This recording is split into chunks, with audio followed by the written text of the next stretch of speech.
Hey everyone, it's Andy Kushner, host of The Wedding Biz, in which I conduct in-depth and revealing interviews of icons of the weddings and event industry. And this is all to provide education and inspiration. And I hope that all of you were able to have a very nice holiday last week and take some time off. Unlike myself, I have not had nearly enough time off. And so we got to take some breaks this summer, got to recharge. And I am so excited because tomorrow I'm going to recharge at a friend's house by floating all day on his pool. Some shades, some music, good food, good company.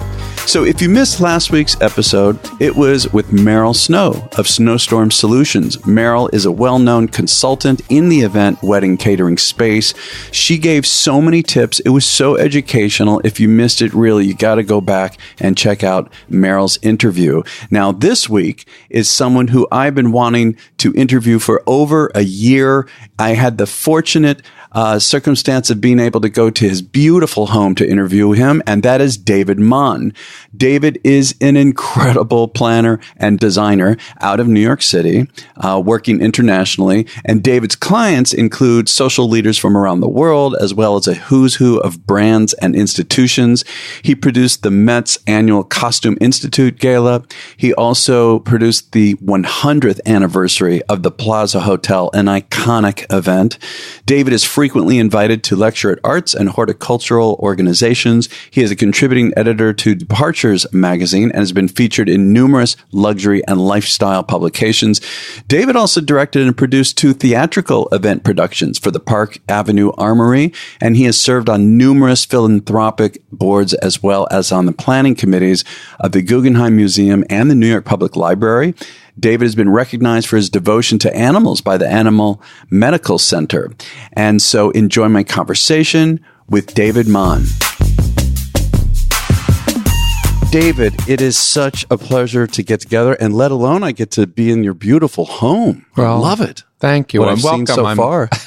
Yeah. I'm happy you're here because I think this is a place that feels complete to the things that I do in my work. So I think it will. Yeah. It's good feelings. Yeah. What I'd like to start with, it's interesting. And, I was looking at your website, your homepage, and there was a quote that immediately grabbed my attention. And I'm going to imagine that encapsulates your entire philosophy. You say, from the ascent of a single gardenia to the first sound of a guest takes in, each detail is chosen to create a tapestry of sensations. I love that. Can you say more about that? Yeah.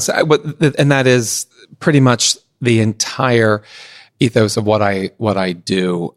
Over the years, I have tried to figure out how to articulate to others what it is that I do or how I do it, and through asking the divine powers above to give those words to me. That is what's come to me, and what I've come to learn is that our body actually works in a rhythm. And that we are, our brain is probably the least important component in it, other than it's the mainframe that holds it all together. But that our senses are actually what do lead us, engage us, and then create the experience we're in. So, and our body works in a rhythm that is first, and probably the thing that we think of last, is the sense of smell. It is the thing that we are aware of even when we're not conscious. When we are sleeping, we smell smoke. Smoke gets us up, and there's a fire. So our sense of smell is and within the senses of the body and the brain, the sense of smell sits right on the top of the forehead. In fact, actually, there are some scientists that will say that they believe that the brain grew from the nose over evolution. And so it's first the sense of smell, then the sense of sound, and then the sense of sight. And those 3 things happen within a split second of each other. But if they are not linked together, they do not complete something. And so I often will say to people, imagine the most beautiful, beautiful thing you've ever seen, and now smell garbage. You cannot disconnect the two. And imagine sitting in the most, or being in the midst of the most tranquil garden that you've ever imagined, and you're hearing a jackhammer or, acid rock. It's no longer tranquil. So all of those little things line up together. And then we continue down into touching something because we're now tactile, we're engaged. And then touching, if we complete the cycle of senses, we taste, and taste cannot happen without smell. So there is this constant evolving emotion through our senses. And that's everything, what I do. Whenever you're thinking of creating something, you're coming from that angle every single minute. And it cannot happen without it. Whether it's a dinner for two, an engagement of 2,000, whether it's for a corporate event, whether it's for a wedding, or whatever, whatever that those same five things, they must be aligned all the time, because then we are engaged in our way. Our bodies are moving in something that even we're not even consciously aware of. I want to come back to all this, but I'm curious about your childhood and anything that may have happened in it that influenced who you are today, how you grew up. I know you grew up in Fayetteville, not Fayetteville, not exactly the center of culture in the world. Wow, that's a great question. I grew up in a very, very small town, a large family in a small town, and I over the course of time, from a long time, I said simple code is simple for. I grew up very poor, but I was always intrigued. I was always wanting to make something better. Some of the influences, to answer what your question was, because we had very little, everything that we had to protect. We had to take care of. My father was a very strict enforcer of everything had order. He was a military guy. Nothing was ever out of place. And so that protection and order, I think, has set something in place for me that I do know moving forward in this part of my life, was that when you've edited things down for not having something, once you have things, you can have, once you have, if you've had the opposite of it, you then don't see something. So then it takes the edited to get down for it to be seen. And I think over the course of time, I've used that simplicity to get to, if you can only have one thing, have that one thing be something. And order is one of the main rules that I engage in even in my office workplace. If things are not orderly, it won't flow, it won't function. And that goes to any engagement of party that we do, because if it doesn't have order, it's not going to work. And I think also growing up, I was a dreamer. I would go every Saturday into I would go with my grandmother into town, to the next big town, where she would get her hair done. And after she'd get her hair done, we would go to Palmer's Counter. It was the drugstore in the main part of town. And we would get a malt and a grilled cheese sandwich. And afterwards, Mrs. Palmer would allow me to look at Architectural Digest. How old were you at this time? From early on, I would say my earliest memories are probably around 8 or 9, up till I was a teenager. Interesting. 8 or 9, you're looking at Architectural Digest. Yes, because I don't know how, but afterwards, it caught my eye, and she would allow me. This is it's such a wonderful story. She would allow me to look at the magazine, but I was never allowed to bend the cover. Oh. Okay. And it is where I dreamed of what I would one day want to be, or where to be. And that was our Saturday afternoons. Many years afterwards, I left home in my life, and I had some success. I came home and I went to Mrs. Palmer's or to the drugs, to the store, and to say hello to Mrs. Palmer. She was very old at that point. And I said, "Do you remember when I used to?" She said, "Oh, I never sold Architectural Digest. I only ever had it for you." Oh, David. Yeah. Pretty incredible. I'm moved. That's a beautiful story. Yeah. And I had an art teacher. I mean, I was not a popular kid in school. I was the kid that I come from a family that were athletes, and football and basketball. Those were the sorts of thing, track or what have you. I weighed 180 pounds in the 5th grade and 235 pounds by the 8th grade. I can't imagine this. Yes. And I liked to pick wildflowers and take my grandmother's lace tablecloths and drape them around the neighbor girl and have mock weddings. Yeah. And that was not a good popular idea. Well, and also I'm thinking with your father, was he aware of that? Oh yeah. That had to be not tough. good. Not good. Yeah. Not good. But an art teacher who knew that there was something within me, who encouraged me and really protected me through school and into high school. And it was actually quite incredible. When then I was in my sophomore to senior year of high school, she planned our art projects to be the things that were needed to put into a student submission portfolio to Parsons. Wow. Yeah. God, Dave, just for a moment, I'm thinking for myself, the mentors I've had mentors as far back as I can remember. And the support, setting aside regardless of whether I didn't have support from my parents, and I did have a lot of support, but to have a mentor, someone outside of the family, right? You don't have that complicated dynamic, that psychological element of what it is with a parent.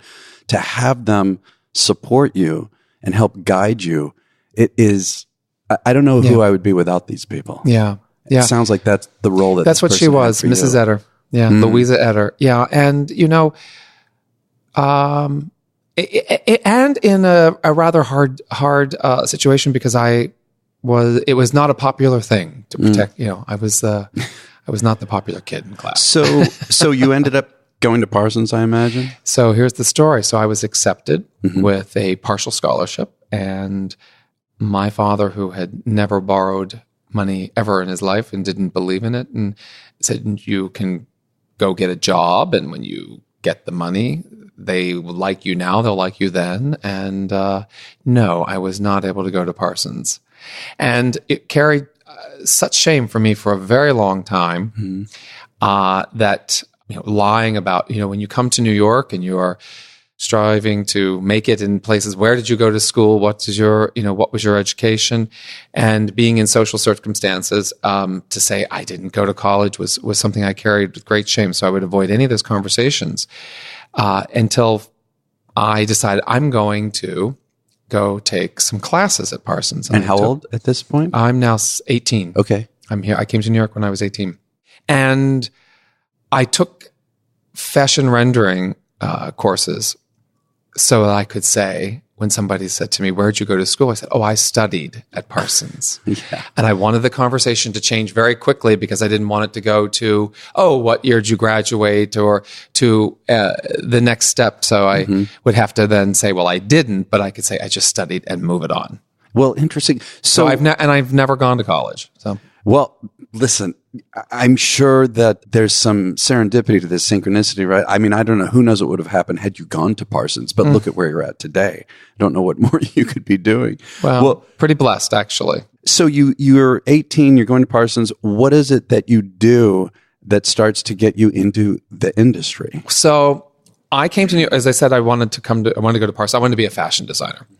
And from not being able to go to school for it, I thought the only way I could get in the fashion industry was to get a job within the industry. So in my hometown were factories that were sewing factories for, in fact, we had 3 really large plants in the area for a company called Jonathan Logan, which does not even exist anymore, but it was the largest garment manufacturer in America. And so I went there and I got a job working. I knew how to sew and from a very young age, and I got a job working as a time study on the sewing floor. And from that, one door opened to the next very, very quickly, and I was able to move to the New York office to be the assistant to a woman who, her assistant had gotten pregnant and had complications with her pregnancy and had to take bed rest. And this job was open immediately because she had planned a trip to the Far East, an extended trip to start. This was in the early 80s, to lay groundwork for much of the production that was happening in this country to be moved offshore, which was eventually not a good thing for a lot of workers. But that was the opening, and that's how I got to New York. Did you go on that trip? I did. Wow. I did. Oh, it's a great story. This is a great, great story. So I arrive at the airport. I had never traveled anywhere. I am 19, and this trip was to be about 3 hours or 3 weeks long. And I was flying. I get my tickets from the travel part of the company, and I'm flying Pan Am. Is this your first flight, by the way? Oh, yes. Okay. Yes. I mean, well, and you have to. When I came to New York, the company put me up for a short little time in a hotel, till I could get acclimated or find an apartment, and it was the Milford Plaza Hotel on 8th Avenue and 42nd Street, and. Where I'm from, we have motels. I mean, they're one floor. Even a hotel was something like a new experience. Well, I'm also thinking, not to take you off track, but you're at 8th and 42nd in the early 80s. I remember New York City in those days. That well, street. Here's what I learned. This is kind of funny. My sisters, in their summer jobs, they would clean the rooms of the local motel where we had, because it was right down the road from where we lived. And I can always remember that it was like you were for the fear of getting fired if you didn't have the rooms finished and have the cart removed by noon, because the new people would be checking in at noon. And after I was in the Milford Plaza for about a week or so, I was so perplexed because the cleaning carts were never, ever removed from the hallway. They were constantly there. And I said to one of the people in the office one day, I don't understand, the service is so bad. These carts are there all the time. And they were like, David, probably because you could rent a room for the hour. And I was like, why would anybody ever want a room for an hour? I don't understand that. So that was my first, welcome to the big city. Yeah. But my traveling back to the story, because it was so wonderful. I arrive, I'm flying Pan Am first class. And what struck me odd was that I was seated in the bulkhead aisle, and the president, my boss, was seated also in the bulkhead aisle. We were not sitting side by side. I thought, okay, I don't know. But so I arrive at the airport, and I'll never forget it. She arrived right in front of me, actually. In those days, you dressed in a suit and tie. That's right. I remember. And we arrive at the first class check-in area. And I get out, and I had to go borrow luggage. I never had luggage. I'd never traveled. So I went back home to Pennsylvania, and my aunt had lent me with some of her friends. I don't know if you remember this big, hard Samsonite. Oh, sure. And stuff. there were no straps, no wheels. No. And it was very pretty. And none of it matched. I had a Harvest Gold piece, one that was sort of this bad blue, and then one that was a burgundy kind of other. So these three big hard cases of luggage. And I pull up with my luggage, and she looks at me and she goes, "Where do you think you are going?" That's great. I was shocked. I was like, "Well, with you, I hope, I think." And she goes, "Not with that, you're not." Oh, damn. And I was crushed. I thought she meant because it didn't match, and it wasn't. I mean, she had her one piece of Louis Vuitton, because the Louis Vuitton in those days, because it didn't match. And I didn't. I said, "But I'm sorry, Carol. I had to borrow it. I'm sorry that it doesn't match." And she was like, "I don't give a beep about the color. If you can't carry it on, it isn't going on." I had no idea what she was talking about. I didn't understand that. I mean, I'm going away for 3 weeks. How do you carry on things for 3 weeks? Yeah. And she, says, gets the porter. She says, "Gather this up." And we go in, and she says to the check-in girl, "Where is the lost and found?" And we go down the aisle. She gives the guy $20. She says, "I need to borrow a piece, something that we can travel with, soft fold out. What do you have? Do you have? And we'll bring it back in a couple weeks." This is prior to 9/11, so none of this was like, guy said, "Well, there's some stuff down there. It's been sitting for a while. Go, help yourself." And I will never forget it, because I will never, ever, ever own a piece of this luggage ever. It was a fold out. I won't say the name because I don't want to ruin say anything to the company, but it looked like it's a soft and it was sort of bad brown, and the material is like a carpeting of sorts. And this piece had someone's dank, laundry in it for God knows how long. It smelled, you're telling me? Oh, yes. So she proceeds to then take this piece. We empty it out, And she taught me how to pack for 3 weeks in one bag. Come on. It was Is it the rolling thing? Well, no, it was also that I never considered that you could launder something when you're traveling, and that you would wear one thing that you could wear with 3 other things. And the simplicity of having one jacket, 2 pair of trousers, and 3 shirts. And I can tell you to this very day, I have never, ever, with the exception of one time, checked a bag. Yeah. And that one time I checked my bag was lost. Oh, God. So, but that was my beginning. When I came to New York, that was 1981.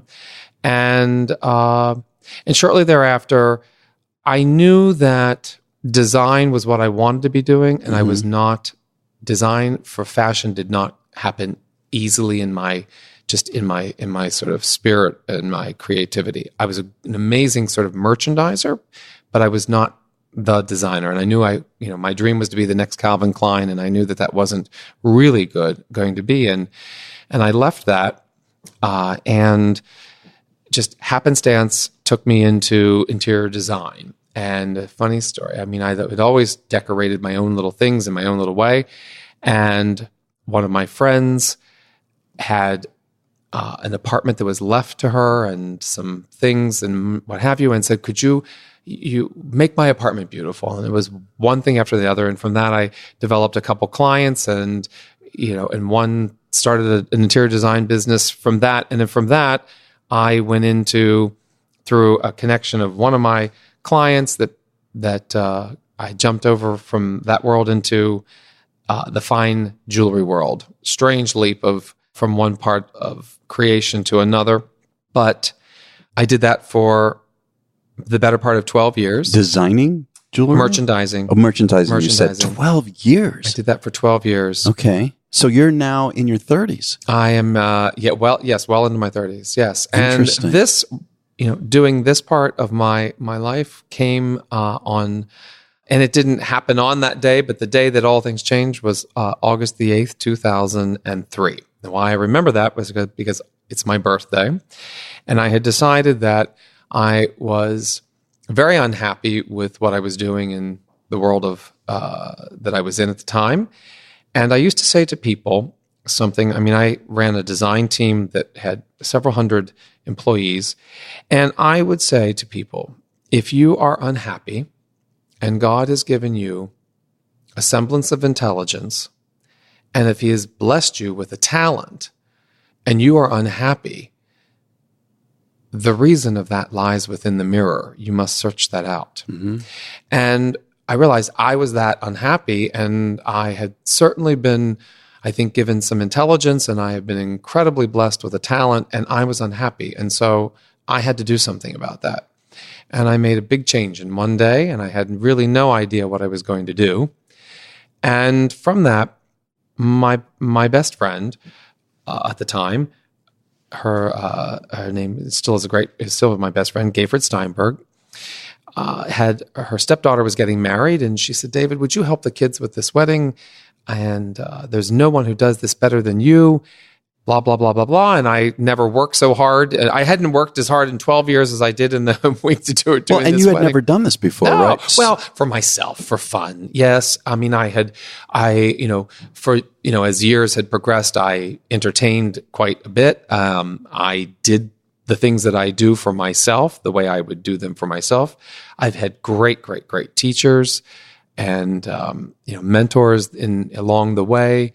Oscar de la Renta was probably one of the greatest mentors to me, and Bill Blass was again a man who really influenced my life. Can I stop there for a minute? Mm-hmm. Do you mind? What did you learn? What are some of the greatest things you learned from Oscar and then from Bill Blass? I would love to know that. Oh my! Oh, that's sort of that's an opportunity. Wow. So the passion for beauty of things and of life, refinement, and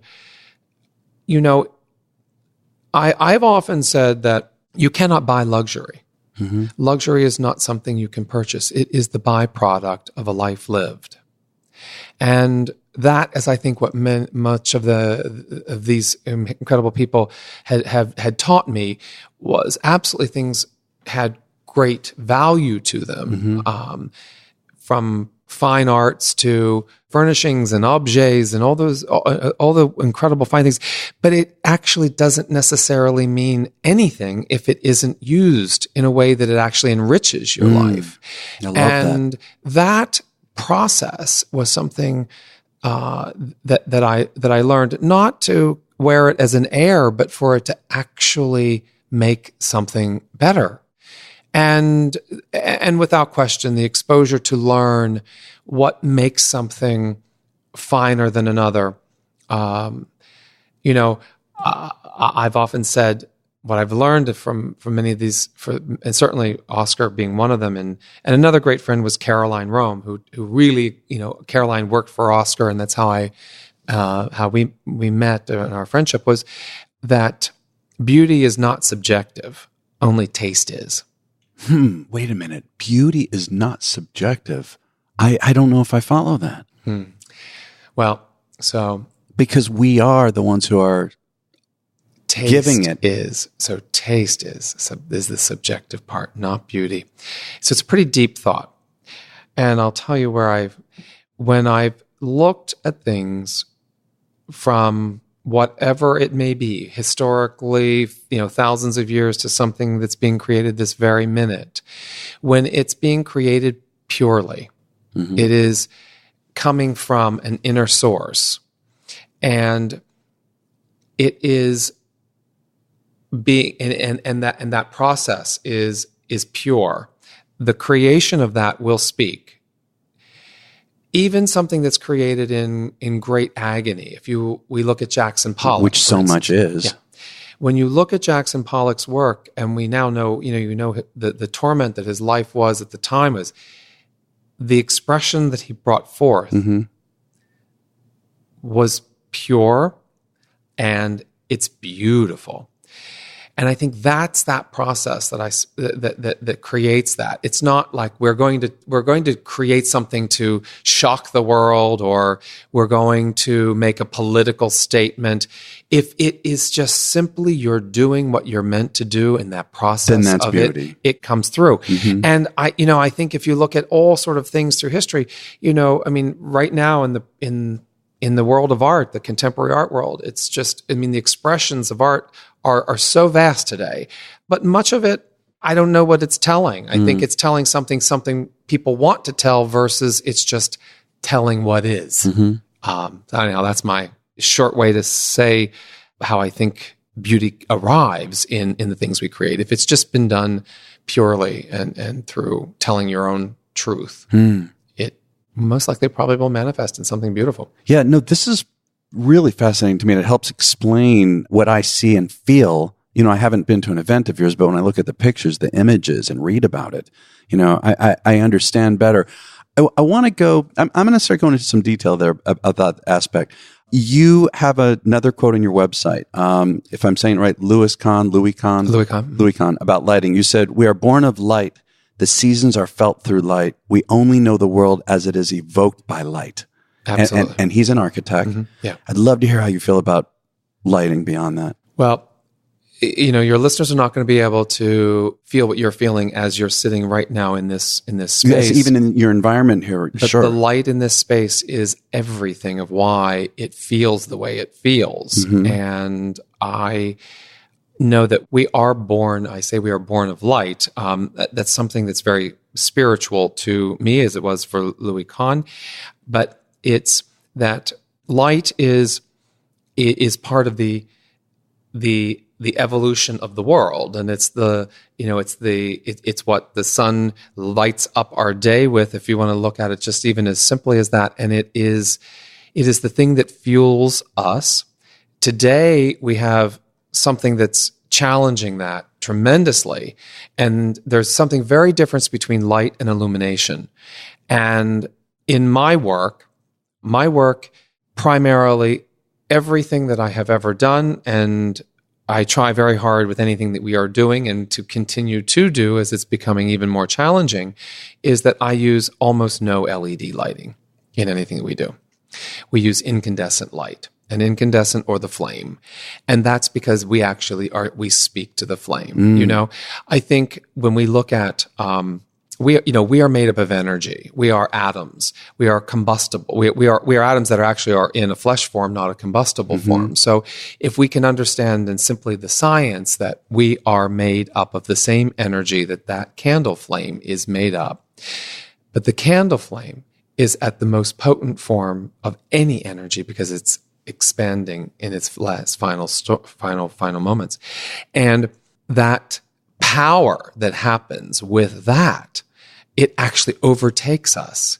It's why we can sit, the human can sit in front of one single little candle. That's where I was put into go. A trance. Oh yeah, a fireplace outside of and we're drawn to it. Totally. It's why we're drawn to the kitchen. The kitchen is the hearth because the flame of the kitchen and then it's even combined even greater because it's combined with the thing that we are, the sustenance that keeps us alive, and that is food. And food is the other element that brings humanity together.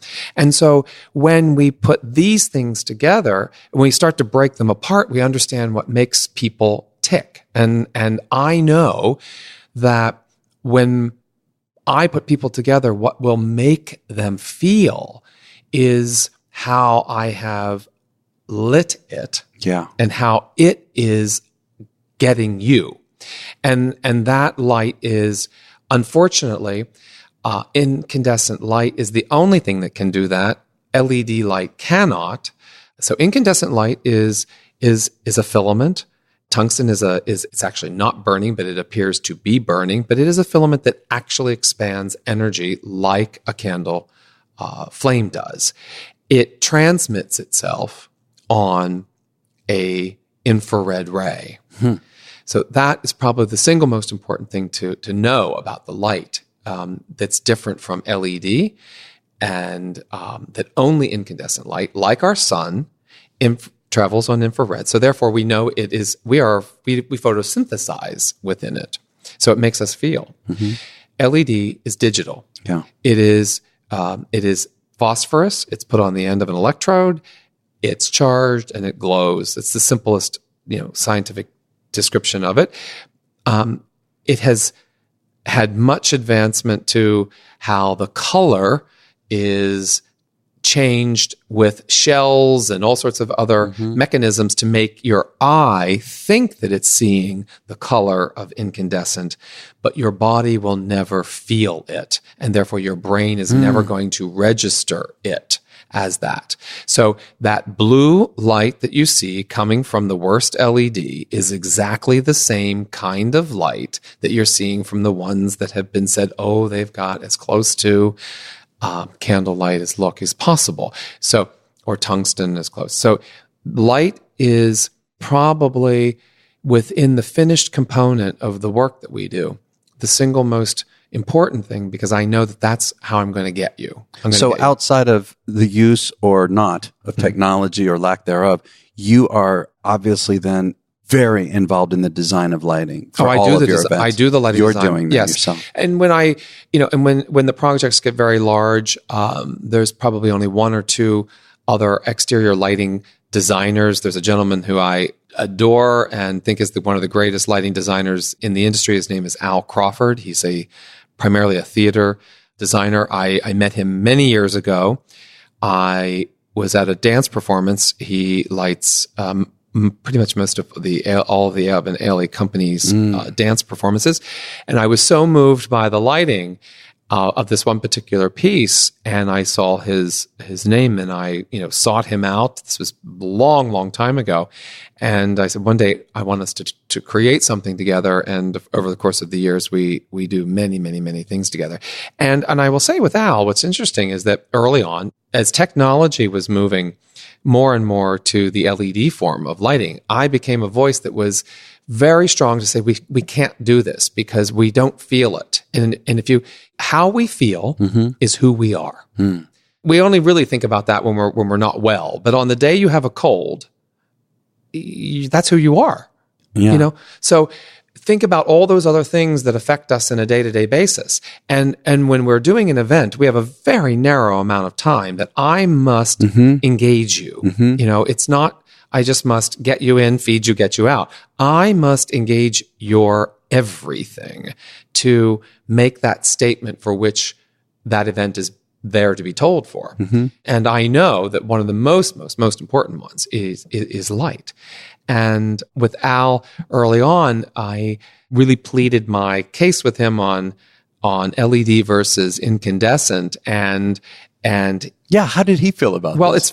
it's very interesting because he actually is a professor or teaches in a college on lighting design. And in those early days, it was, but David, this is where it's going, and it's environmentally this and that and the other. And all of that was partially true, but the truth of any of it is that we've never stopped to look at what is light for? What does it do? It's not just a utility. It was one of those creations that altered all the course of history. And just like the internet did, it has changed the course of history. Light, when Edison, and it was really not Edison who actually developed the light bulb. It was about, I just read that recently. It was about a century earlier by the gentleman by the name of Davy, who was a British scientist. And what he was really doing was trying to create the bulb, but he wasn't successful. And the thing that he was using to fuel the bulb was his then claim to fame. Davy invented the battery, and this set, this technology set for quite a while. But when the Edison bulb, or when light came into it, we think about it as just something that exists all the time. But if you can think about it, the world was now lit at nighttime, and so when we were going to sleep, as we would do, because sun went down, and the most you could do was light a lamp. Beyond that, that was where life had stopped. And then we lit the dark, and the world changed forever. And so we considered it simply a utility. Enter in something new in it, and we've not thought about does it do anything more than just be another utility? And we've moved this dial now, which is something quite tragically, because it's been moved when in the sake of the environment, and we have not used one drop less of fossil fuel to light the world we're in today, but yet we've changed all of the rules and made the guidelines to be that LED is the world in which we're moving. And I believe that no one has really, really stopped to see, how do we feel in these environments? And there's not anyone that I can ever talk to that doesn't say, imagine what you feel like in a fluorescent lit room, because that's the exact same feeling. The fluorescents just were never meant to disguise it. It was a utility bulb meant for utility work. It was called a utility bulb. I can't stand fluorescent light.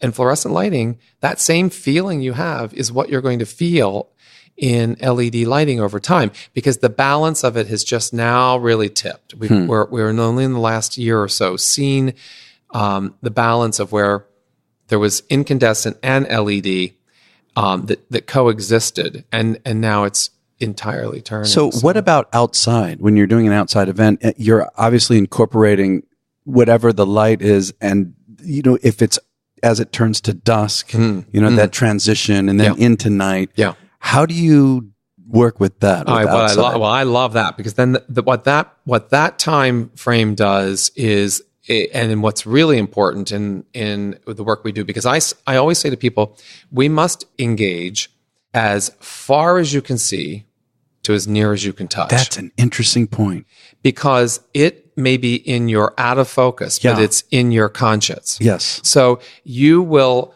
as you are sitting here, what's in and what's happening at that building across the street is actually in our experience. We're not aware of it, but it's affecting us subconsciously. Absolutely. It's part of this. It's part of this. Yeah. So what I love when we're doing something that's outdoors, and when it comes to lighting, as we, as the evening turns from daylight or dusk into nighttime, it is, how do I then create and make the distant become the mystery and the magic? And so lighting things in the distant that then create me to feel that there is something going on. So that it isn't just this, or it's not in this little, even if we're in, if we're in a tent, how do I then create a view outside the tent that I'm actually focused on down? So I'm lighting up a grove of trees, or I'm lighting up water, so that I'm layering, layering beyond just this. What's it in front of us? Now I'm going to look at lighting completely differently. And I thank you for that. I thank you for that. And I hope if you have LED bulbs, you're changing them back to incandescent, which is hard.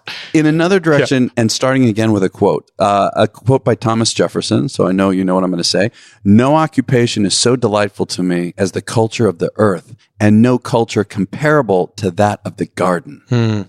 Well, and I was just this weekend in the garden and putting my hands in the soil, and I think what's so extraordinary is, whether it's as simple as some religions are ashes to ashes, dust to dust, we are part of the earth, and the earth is part of what we are and what we do. And springtime for me is that it's a combination of color, it's a combination of smell, and it's a combination of seeing the possibilities of things. And being in a garden is, I think, one of the most rewarding things. Even here in New York, it's hard, but walking down a street and seeing where someone has taken a tree well and cared for it, to know that it feeds us. We're not all hard surfaces. So how do you incorporate that philosophy into your events? Well, I try always. The seasons are very important in our events, and I think there has to be something authentic to that. There are 3 rules that I use in what we do, and it's authenticity, scale, and detail. And those are the 3 architectural fundamental principles of what we work on.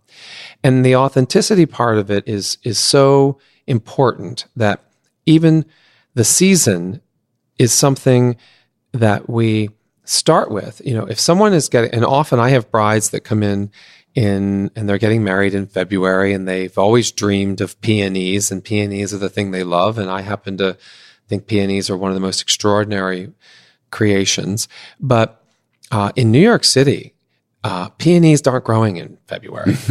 And there is something that will never feel in sync with going to something in the middle of February where you have put on a fur coat, or a fur coat you're not doing, or a winter coat, and you get inside a wedding and you're sitting to this, beautiful bouquet of peonies.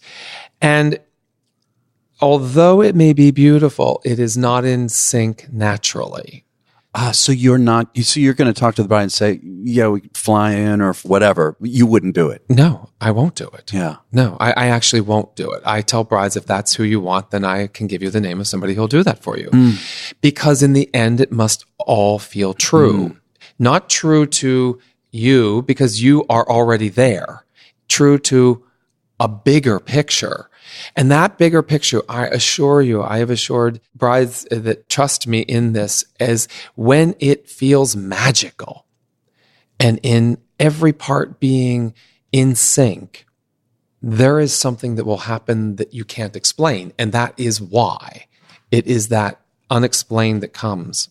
I'm in music, and when Quincy Jones was producing Michael Jackson, it's known, at least amongst musicians like Billie Jean, for example, there are sounds that we cannot directly hear. You can't zone in, yet he put them in there because, again, it's something you feel. Yeah. You feel. Yeah. And in an event, the seasons are something that we feel, and then go back to if we're inside, and fragrances to. It's a great story. When I did the first time I did the Costume Institute at the Met, it was for Chanel. And I'm in one of the early meetings, and I said to them, well, can we talk about how we'll get the fragrance, into the room? And I have these atomizing machines that we use. And they were like, oh, no. That's not possible. We wouldn't, it's not permitted. And I was really perplexed. And I knew that something would be missing in the experience that people were going to experience, because we must always be in balance. I mean, think about a body. When someone is blind, they have to create another sense or heighten another sense of touch to be able to then navigate. So when we're in balance, we just work naturally, right? And so that really, really troubled me. And I thought, well, I have got to find the solution. And actually, I say God delivered the solution to me. It wasn't, my entire, genius. But Coco Chanel's favorite flower, one of her favorite flowers, she had two, one was a camellia and the other was the gardenia. And so then I thought, that's it. I'm going to create this massive arrangement, and we're going to bring in, we'll fill it with thousands of gardenias, and the gardenia will be the flower that we use everywhere. And it was amazing because that year, the single overriding comment that everybody commented on was how incredible it smelled. And so they walk up the stairs, it's at twilight, and we were going into a garden theme. We saw this massive, massive, giant bouquet arrangement filled with, I forget over the time, but like truly thousands of gardenias. You smelt the gardenias. I had put in a soundtrack of crickets and tree frogs while you walked through an alley of pear blossoms. And you were ushered into the garden. So you were in that experience. It was all right there, So the fragrance is, when it's all sort of, natural. And so coming back to a garden and why I think also every single thing we do, unless it's in the dead of winter, a living element is vital, because the living element, we're part of the living element. I would also like to ask you about the different kind of events that you do and your approach to each one, starting with weddings. And again, I read somewhere, now I'm getting it with everything that you've talked about thus far, that every scent, sound, sight, touch, and taste is crafted to create the experience of a lifetime. And I love how you say that there must be magic in the telling. No one will ever forget your story. And this is related to weddings. So for me, it is really simple, because the rules in this process, and I mentioned this earlier, the authenticity and then scale and detail, regardless if it's a wedding or if it's a birthday party or it's the launch of a product, that is the three things that have to always be there. And I work in this process. I have often had brides come to me and they bring me their Pinterest things, and I tell them, I don't want to see any of that. I want to see you. And I will get to know you through what we talk about. And that then is what we craft. And so the authenticity starts with, it's a great funny story. We had a woman come to us quite a few years ago, and it was for her daughter's bat mitzvah. And she said the bat mitzvah was a year and a half out, and she wanted to make sure I was available and wanted to get me, signed on to do that. And I also have a rule in the company that I don't take anything out over a year. Why is that? Well, because you're already working on it, right? And it's too much going on? No, because I actually think it's plain and simple, actually. I used to say, if you want the product, I'm your person. If you want the process, lose my number. I'm not your day date. Anybody that has more time than a year to plan an event has too much time on their hands. So it's giving you a hint at what could be coming with process. Yeah. Because the process of how I create is my process. I can bring you along through the journey of it, but I'm having done interior design for many years. Okay. The process is more times what someone wants than the product. So anyhow, this woman, we said, we're sorry, but we don't take, and she was quite persistent, and she finally, after being sort of beaten down, we said, fine, let's have her come in. And so the whole team is sitting around, and she starts to tell us about the fact that she had reserved an airplane hangar near to where they live, because she knows that I like a big open box to create in. And so I could see everybody around the room getting excited because they're like, oh, this woman understands scale. And she's like, that's kind of okay. And everyone, it was really very funny because everyone was like, oh, okay, this is getting good. And then she said, and we've already picked the theme we want.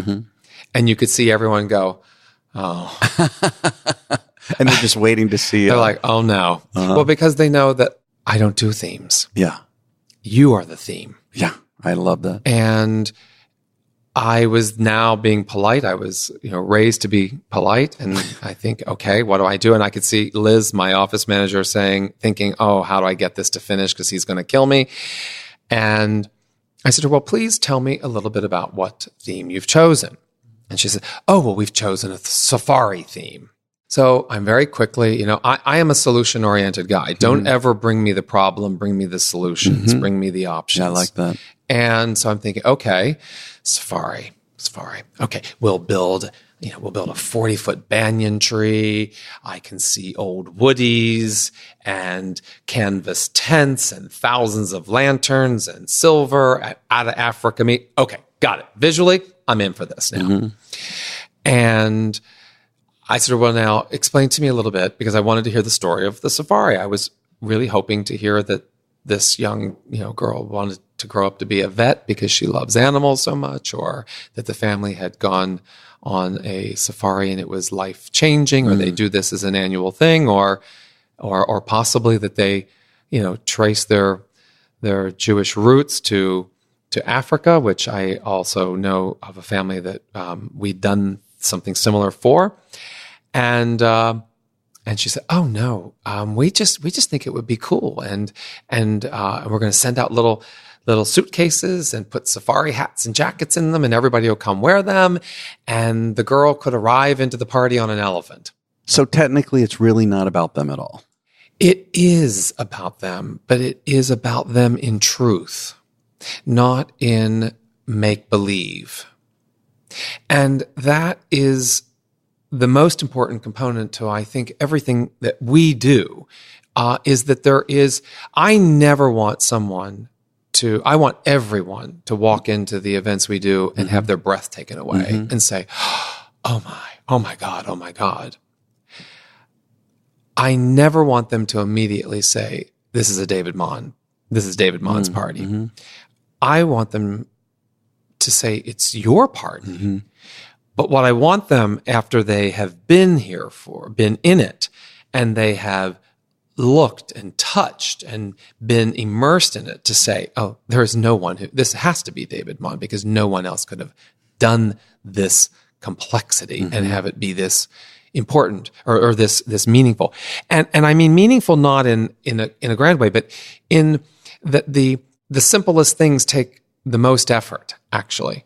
And so when clients come in, the process is really always the same. And it is, I need to know you and what it is that you resonate with and or vibrate with. And then I layer that into creating the fantasy of something that you most likely have never really envisioned, because that's not, we all have different talents. Yeah. And that's my talent, and others, have their talents, but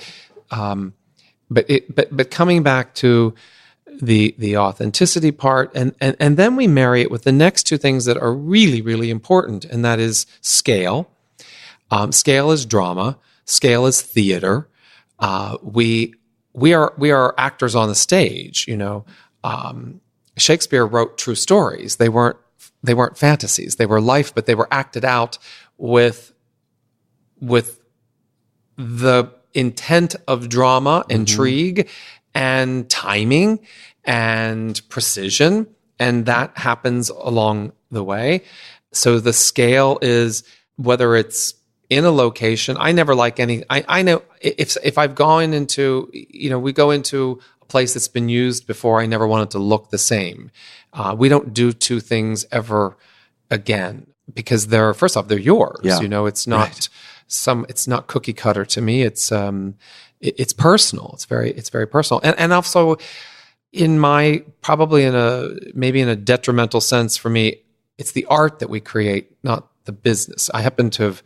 Business is very important to me because I want we deal with clients that entrust great sums to us, and I run a very tight business, professional. That's what the last part of my life taught me to be.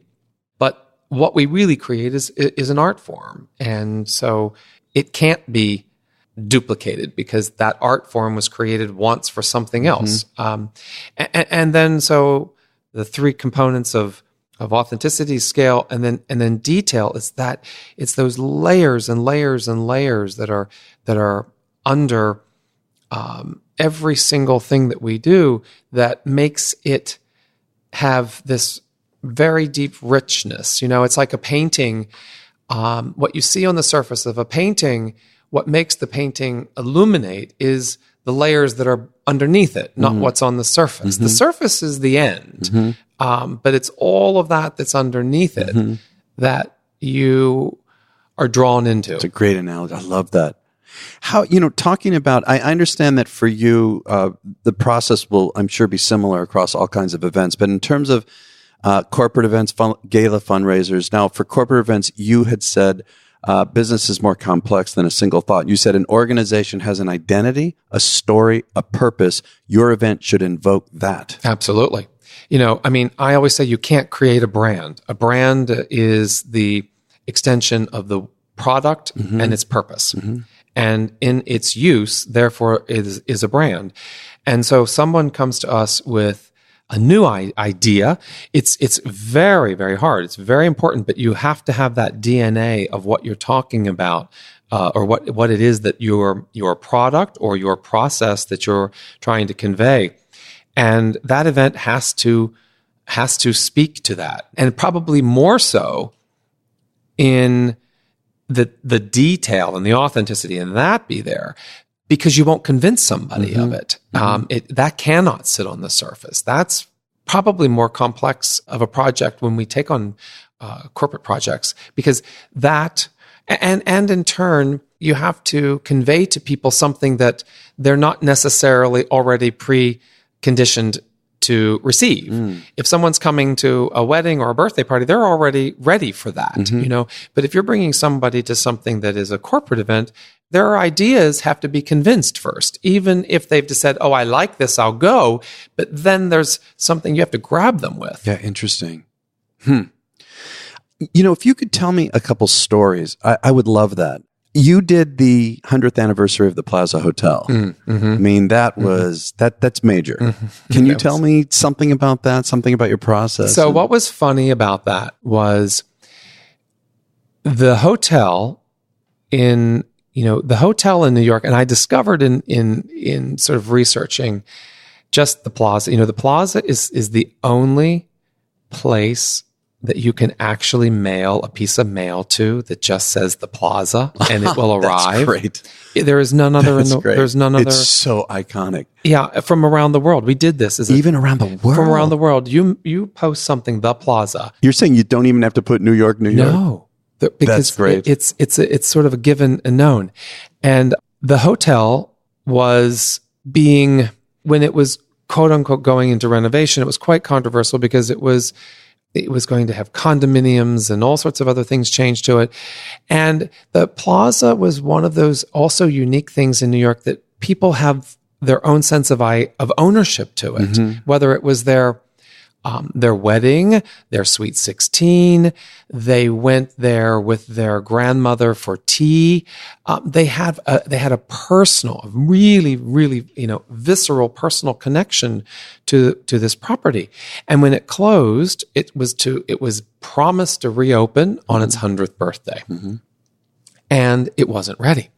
So this 100 celebration was something that the owner and the developers really were trying to buy some time to have people not be disappointed with it. And so it was to be just a little party and something. And when I met them, and after we started to talk about this, I said, this is something that New Yorkers feel ownership to, and the centennial of it is something that give back to the city something on this.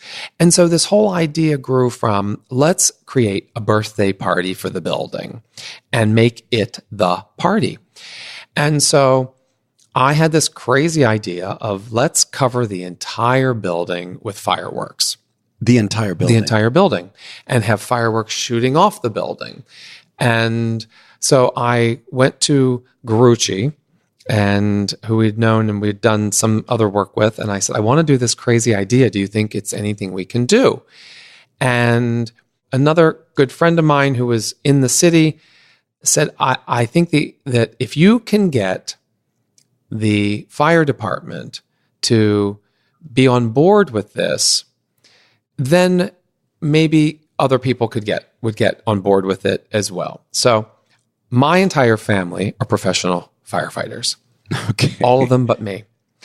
And so I reached out to the battalion chief and met with the fire department and said, I have this really crazy idea. If it were to be done, how could it be done safely, and would there be a way? And it was, what was incredible, what I learned about that actually was, my brothers, they'll stop to my warehouse to check out my warehouses to make sure that I'm compliant in my fire codes in my warehouses. Okay. So I by the book is how we do things.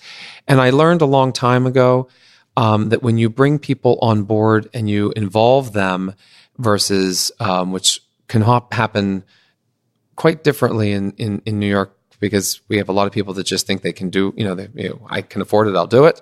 I don't work quite that way. I work, let's see, how do we get something done with everybody on board? And so the fire department said, yeah, I think we could do this. We would need to protect this, and, but yeah. And so then the fire department said, okay, we'll be on board, but we'll be on board if the police are on board. And the police said, okay, well, if the fire department feels it's safe, we can do this. And it was just this incredible thing that happened. And then we built it to, let's make this be a moment in a night for New Yorkers. And what was so incredible that happened, that will probably never happen again, is that we closed 59th Street and Fifth Avenue for 1 hour in the middle of rush hour. In the middle of rush hour. To set off fireworks to celebrate a landmark in New York for New Yorkers. And it was so incredible. Created the largest, Ron Ben Israel, who's one of the great was on the show cake too. maker. I love Ron. Created I think probably till this day, probably one of the largest cakes ever. He talked about that. Yeah. But what was so incredible about that was, things that are meant to be, if you do them with the right heart and spirit, they will eventually, if they're meant to be, will be. And I always say, I'm not the creator, just the conduit to these things. And this was one thing that connected to the other, and it was quite serendipitous of how it ended up being. So, and a lot of fun. Well, I'd like to go into talking about the business of art. We'll call it that, of events. It is obviously, in order to have the level of success that you've had, being able to also approach the business side of this with the same focus, the same purpose, same intent, all of that intensity is critical. How do you view that part of it? From building your business, managing, choosing people, it's really complicated. The finance of it all. Yeah. How do you handle business? It is the artistic side of the business is probably 20% of it, and 80% of it is the rest of running the business. But in my past, when I was in the interior design business, and why I left it was, I was convinced that the decorator never gets invited to the table of a client as an equal.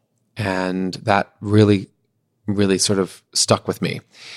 And once I had left, and I was quite, the jewelry business was a successful part of my life. It was not fulfilling in the artistic side of it. And I realized that, and I had been part of building and running a very, very, very large company. And when I went into this, I committed to know that I wanted to do something that was very, very different, and very different than what was and how the design industry was looked, or the interior design industry was looked. And in the interior design industry, most clients or most clients will say, they start off wanting to, they want to spend $100, and it's going to take 2 weeks, and it ends up costing $500 and takes 2 months. Not exactly those numbers, but you know what I'm just saying it in a way.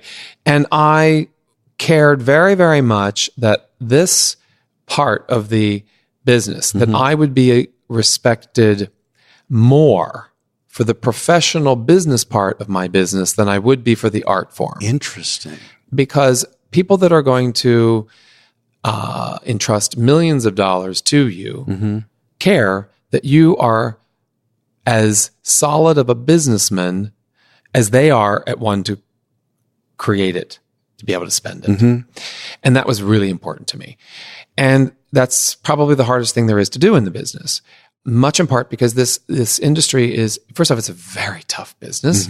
And if you are not taking a product and you're selling it multiple times, the cost of creation is new every time. So it's very hard. And that part of the business is challenging because it's constantly, and the business also, by the way, is a business that it's an ebb and flow business. It's, there's not a standard to it. And even if you're busy, you may be busy with something that's an event for 100 people, and then you have an event that's for 500 people. So even the scale of how you execute a busy calendar is very different. But in this industry, what's very, very hard about it is, I have now been doing this for 15 years. It's a very short amount of time. I can't even imagine how the time has flown. But when I started in this, there were really only a few people that were really known in it. And two in particular that I had really only ever focused on because I never really, I always keep blinders on to do what I do and what other people are doing or what they do. But the two at the time, and this was in 2004, and with great, great, great respect for them. One was Robert Isabel. Because Robert was to the reason there is an event industry is because of Robert. Robert worked with Rennie and Rennie Reynolds, but Robert was the person who had this extraordinary creative ability and took this to the next big wow level. And I think, like Julia Childs was to cooking, Martha Stewart was to living, Robert was to the event industry. There were these people that, carved out a path, and then the wake was there. And the other was Colin Cowie, because Colin had taken what he was doing, and long before Colin was Colin was known for his television show before his events were simultaneous, but you knew him as a personality, and I had great respect for that because that was a visual brand that had moved out from just simply parties. But over the course of the last 10 years, this industry has exploded to where there is an amazing, amazing industry. But the frailty or some of the failure, or I don't want to say failures, because not failures is the word, but there is no standard rule of business. Everybody runs their business independently. It's every little mom and pop becomes their own thing. And so, there's not a standard structure for how people conduct their business, how people mark up their business from a cost to product sensibility. And I have tried very hard to set in place for our company, the structures that actually lay the groundwork for a business that can last out the person who founded the business. A solid business lives on after the founder is dead. And it's very hard in this industry because the creativity is the thing that drives the businesses mostly. But I cared that if the business had a solid business sense to it, that the creativity could be brought in and nurtured and flourished and created for something for the future. So how did you go about educating yourself? This is a huge task to take on. Well, I just simply doing it. It's trial and fail. I was part of running a $250 million company before. So I understood solid business practice, and I've been very blessed. I don't want to slight this because I don't want listeners to seal this and think it's so simple. I have had incredible opportunities. I think life gives us three things that we have, and they're blessings, they're opportunity, and it's free will. And those first two are not given in equal measure to all of us. It's the mystery I don't have the answer to, and it frustrates me in many times. But I have been incredibly blessed. I've had incredible opportunity. But the thing I do know that we all have is free will. You got to work your butt off. And it's a lot of hard work. And, I set out to, I'm a type A OCD, overachieving Leo. I have a therapist that helps me work on taming some of that at times. But I set out to, if I was going to do this, I wanted to be better at it than it had been done. And not that I was gauging anybody else's not doing it well. I just knew that I had to be better at it than I could even have imagined it being. So, if I may ask, as we get ready to wrap up, a few more questions. Are you comfortable talking about your pricing philosophy? Not numbers or anything like that, but are you charging a percentage? Can I ask how you view pricing structure? Yeah, well, and that's where the business becomes very, very hard. I mean, we are, there's not a fee. Many people not a design fee. No, there's a fee to create, but that fee to create is then applied to the process in the end. Because for us and for me, that very hard moment for everyone, and I think this happens in everyone's business, is being able to get to what is the budget that the client wants to spend.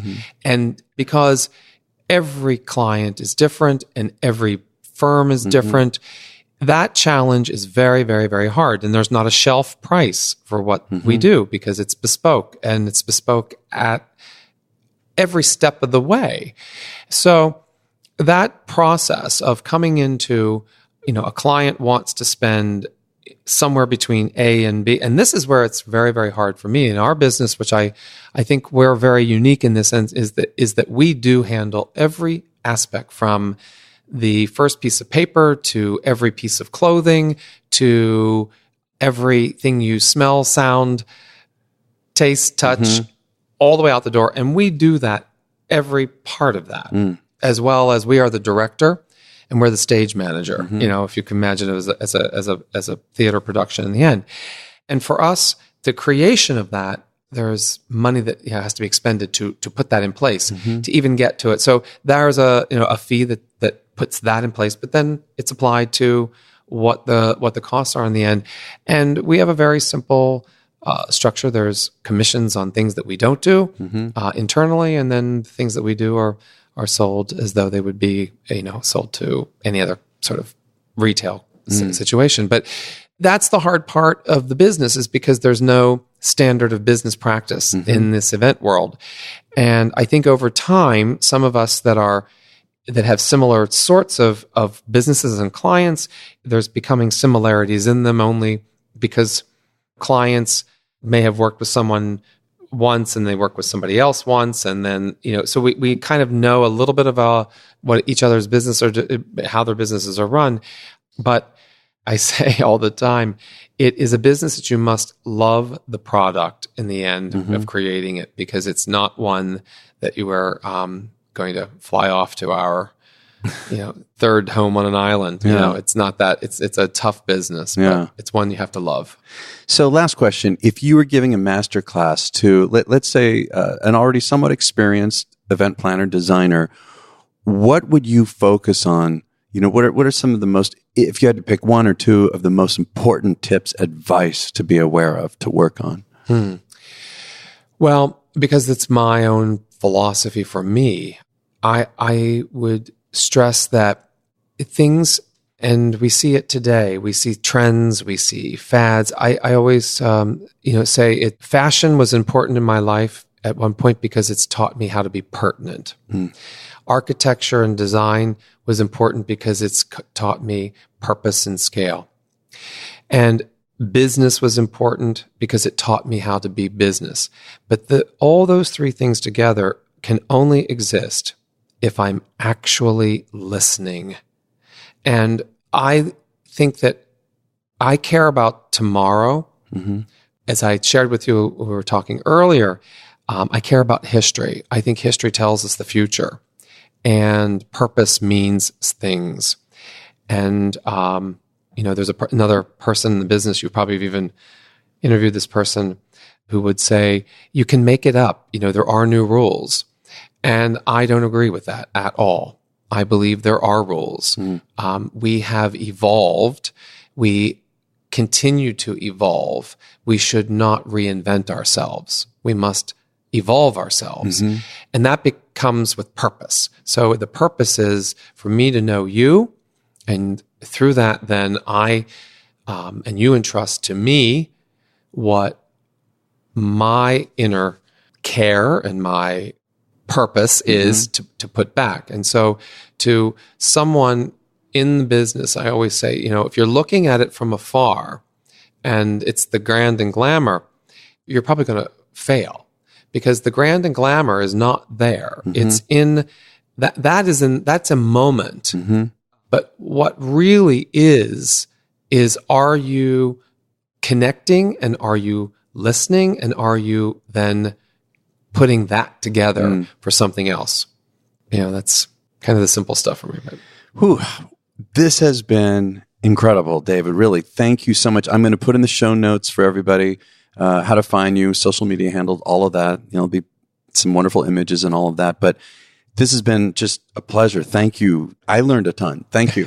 Well, thank you. And I'm so happy we were able to finally get our time together. And as you can tell, I have no problem talking. It takes a. And thank God for me in this. Thank you. I'm glad. You don't have a problem. Well, thanks for talking. Anytime. Thank you for listening to my conversation with David MONN. Be sure to check out his website at davidmonn.com. That's David MONN, MONN.com.